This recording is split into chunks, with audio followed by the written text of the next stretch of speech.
رکو رکو رکو رکو رکو رکو میرے بھائی، آج ایک چھوٹا سا قرآن کا آیت کا ترجمہ سنتے ہوئے جاؤ.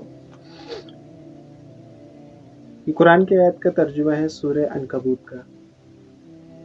اس میں اللہ تعالیٰ نے اپنے رسول صلی اللہ علیہ وسلم سے ارشاد فرمایا، جو کتاب آپ پر اتاری گئی ہے اس کی تلاوت کرتے رہا کیجیے. کیا فرما رہے ہیں؟ جو کتاب آپ پر اتاری گئی ہے اس کی تلاوت کرتے رہا کیجیے. تو اب میرے بھائی، اب آپ یہاں سے اندازہ لگاؤ کہ کہنے والے کون ہیں؟ اللہ جل شانہ ہے. اور کس سے کہہ رہے ہیں؟ اللہ کی خود اپنے حبیب صلی اللہ علیہ وسلم سے کہہ رہے ہیں. اور کون ہے؟ نبی ہے.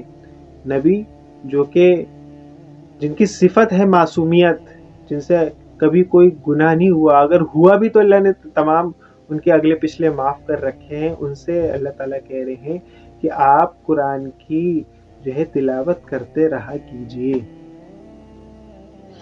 اب ہم اور آپ اپنے بارے میں سوچ لیں کہ ہم کتنے بڑے گناہ گار ہیں اور ہم کتنی زیادہ تلاوت کرتے ہیں قرآن پاک کی. سوچیے. مجھ سمیت وہ قرآن رمضان سے رمضان ہی کھلتی ہے. یہ تلخ حقیقت ہے. انواری کی شیلف کی زینت بنی ہوئی رکھی ہے. زیادہ نہیں. میں یہ نہیں کہتا کہ آپ روزانہ ایک سپارہ ہی پڑھو. کوئی ضروری نہیں ہے، کوئی فرض نہیں ہے کہ آپ روزانہ ایک سپارہ یا 2 سپارے ہی پڑھو.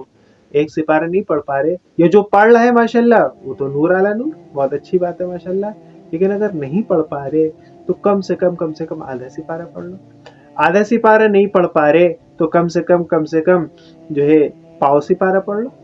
پاؤ سپارہ بھی نہیں پڑھ پا رہے تو ایک صفحہ پڑھ لو. ایک صفحہ، بس ایک صفحہ بھی نہیں پڑھ پا رہے تو ایک لائن پڑھ کے رکھ دو. بس ایک لائن پڑھنے میں کتنا وقت لگے گا؟ اللہ ہم سب کو کہنے سننے سے زیادہ عمل کی توفیق عطا فرمائے. کمنٹ پہ آمین لکھیں، لائک کریں، سبسکرائب کریں، فالو کریں. جزاک اللہ. السلام علیکم ورحمۃ اللہ وبرکاتہ.